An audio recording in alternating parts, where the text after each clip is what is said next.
Walter Hines had worked the Aldermont Grand's ballroom for 22 years, long enough to know the sound of a held-up line before he ever turned his head. It was a particular silence, people trying very hard to be polite while something was going wrong in front of them. He turned anyway, a tray of water glasses balanced on one palm, and saw a black woman in a simple gray dress standing very still at the registration table, while a young white coordinator in a hotel event blazer held a clipboard up between them like a small shield. "Ma'am, this event is invitation only," the coordinator was saying. "It's for the fire department." "I really don't think I am with the fire department," the woman in gray said. Her voice was even unhurried, the voice of someone who had said true things calmly her whole life and never needed to raise it. "My name is Odessa Renfro. You'll find me on that list." Walter set his tray down on the linen-covered side table instead of crossing the lobby. Brenda Cosgrove, the registration coordinator, hired through the events company the department had booked for the night, not through the hotel, wasn't technically his to manage, and the gala had only been open 20 minutes. There was still time, he told himself, for this to sort itself out without him. He told himself that twice before he half believed it, and went back to straightening napkins that did not need straightening. Brenda flipped a page on her clipboard without really looking up. "I have Chief Renfro highlighted right here, actually. She's our guest of honor tonight. Head table, big plans for her."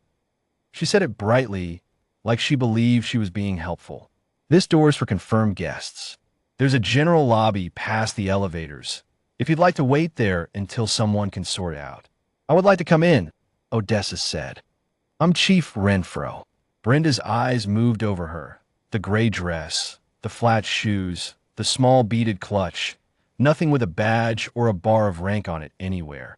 It did not move back to the page in her hands. "I'm sure you understand, we have to be careful. A night like this, a lot of people want to get close to the stage." She smiled the practiced smile of someone certain she was doing her job exactly right. "I can have someone walk you over." A couple came up the carpet behind Odessa, tuxedo and sequins, and Brenda waved them through without so much as glancing at her own list. "Evening, folks, straight on in, enjoy the night." They didn't slow down. Odessa didn't either, but she also didn't move, and for a long moment the three of them stood in a small, uneven triangle at the threshold of a room that was, in every sense that mattered, hers. Behind Odessa, an older woman in a beaded shawl had stopped a few feet back, waiting her own turn at the table, and was watching the exchange with a furrowed expression. She was Eleanor Pruitt, a retired captain's widow who had been coming to these dinners for 30 years and recognized Odessa instantly. Had, in fact, helped seat her at this very banquet 2 years running. For a second, it looked like she might say something. Then she glanced toward the ballroom doors, toward the husband-shaped absence beside her that still made her hesitate before speaking up in rooms full of uniforms, and decided to wait one more moment to see if it would simply resolve itself. It did not. She had learned 31 years ago, on her first week on a ladder truck in a firehouse that hadn't wanted her there either, that raising your voice only gave people a reason to stop listening to whatever was inside it. So she stepped half a pace out of the flow of arriving guests, folded her hands in front of her, and waited. "I'll wait here," she said. "Whenever you're ready to check the list properly, I'll still be Chief Renfro." 12 feet away, with a stack of napkins he'd already folded twice, Walter felt something pull tight in his chest.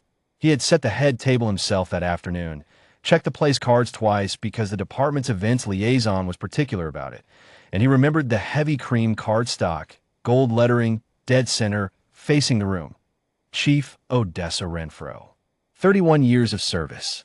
And now, a coordinator 3 months into the job was deciding, table by table, whether that woman got to walk through her own door. He could go over. Someone else would, surely. A captain in dress blues was already coming up the escalator behind her. Hadn't seen yet. Would. The captain reached the top of the escalator, slowed, and went quiet. Then a second uniform behind him, a young firefighter Walter recognized from a dozen department dinners, actually faltered mid-step when he registered the woman standing at the rope and the coordinator in front of her. He didn't say anything either. He glanced at his watch, as if there was somewhere else he urgently needed to be, and kept walking past her into the ballroom. It was that, The glance at the watch, the deliberate not seeing, that finally moved Walter more than the coordinator's clipboard had. He understood, with a small, hot shame, that the silence in the lobby wasn't really about people failing to notice. It was about nobody wanting to be the one who made it a scene, as if a woman standing patiently while she was told to wait by the elevators wasn't already exactly the scene it looked like. Eleanor Pruitt reached the same conclusion a half-second later and started forward with her cane, jaw set, fully intending to plant herself at that table and say Odessa Renfro's name and rank to the coordinator herself if nobody else would. She didn't get the chance. The ballroom doors opened first. He set down a napkins and crossed the lobby. Not toward Odessa, not yet, but toward the inner doors, where the hotel's own events director was jogging down the hall with a clipboard of his own, looking harried. "Commissioner's asking for the chief," the director said, half out of breath. "Program starts in 4 minutes, and her seat's sitting empty. Nobody can find her." "She's right there," Walter said and pointed. The director didn't even finish turning before the ballroom door swung open ahead of him. Commissioner Adrian Holt came through it himself, tie loosened, looking like a man who had asked 3 people in a row where his guest of honor had gone and gotten 3 different answers. He stopped at the threshold. He saw Odessa standing composed at the velvet rope, hands folded, and Brenda still holding her clipboard up between them like a door that hadn't opened. "Chief," his voice carried the whole width of the lobby, easy and warm and unmistakably relieved. "There you are. We've been waiting on you." Brenda spun around, the clipboard rising, words half-formed already. "Sir, I'm verifying." "Verifying what?" The commissioner didn't raise his voice either. He didn't need to. "This is Fire Chief Odessa Renfro. 31 years on this department. The reason there's a stage in there with her name lit up on it." He nodded at the clipboard in Brenda's hands. "Did you check that list?" Her name wasn't. She wasn't in uniform, and I didn't want to just let anyone pass the rope who. Her name is the only one on that page in bold print. I watched them print it myself this morning." He held his hand out toward Odessa and the young firefighter from the escalator, the one who had looked at his watch instead of speaking, finally crossed back through the doors too, fast now, as if he could make up for 30 seconds of looking away by closing the last 10 feet quickly. "Chief, I didn't see. I'm sorry, I should have." "You're here now," Marcus, Odessa said, and that was all she said about it, because she had already decided, the way she decided most things, that there would be time later to talk about what people should have done, and right now there was a room waiting. The hotel's events director, still holding his own clipboard, had already placed the call to the staffing company before the commissioner finished speaking. The events company supervisor arrived a minute after that, a tall man named Curtis who had clearly run across the parking lot, and the conversation with Brenda happened off to the side, low-voiced and brief, though not so quiet that Walter couldn't catch the shape of it. "You had the list in your hand," Curtis said. "I know. She didn't look like. I thought I was being careful." "Careful of what? Exactly." It wasn't really a question, and Brenda didn't try to answer it. Curtis told her to give him her badge and wait by the service entrance, and that there would be a formal conversation about tonight on Monday, one that involved more than just him. Walter didn't need to hear any more than that to know roughly how it would end. He had watched some version of this scene unfold a dozen times in 22 years. Someone made to wait outside the room, built to honor them, and then, far too late, a great deal of scrambling to set it right. Brenda was walked back toward the staff staging area and did not return to the check-in table for the rest of the night. The hotel's own event manager, mortified, found Odessa near the elevators a few minutes later and apologized in person, twice, plainly, without trying to explain it away. The commissioner made his own promise out loud, in front of the gathering knot of arriving firefighters. Starting tonight, every check-in table at a department event carries a photograph of the guest of honor, provided in advance. No exceptions, no matter what anybody happens to be wearing when they walk up.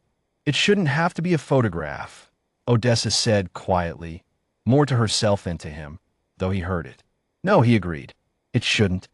But it will be from now on, so this doesn't happen to the next one of us." He walked her in himself after that, his hand light at her elbow, Not because she needed steadying, he told people later, but because it was the least he could do. The dress uniforms parted for her down the center aisle the way they were trained to part for visiting dignitaries. White-gloved hands rising in salute as she passed.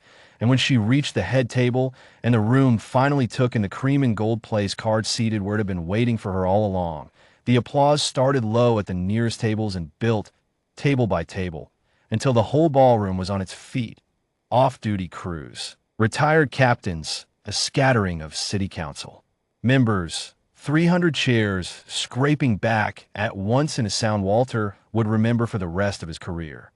Eleanor Pruitt stood with the rest of them, both hands wrapped around the head of her cane, clapping anyway, and decided that the next time she saw something starting to go wrong in a lobby, she would not wait for the doors to open on their own. Odessa didn't open with what had happened at the door. She thanked the department. She named 3 rookies in the back by their first names, because she remembered every one of them from their first ride-along.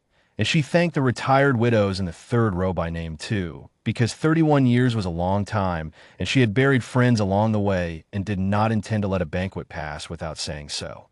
And then, almost as an afterthought, she said that 31 years ago she had walked into a firehouse where half the men on shift wouldn't shake her hand, and that she had learned something that night she had just been taught all over again in the lobby downstairs. That dignity does not ask anyone's permission to exist.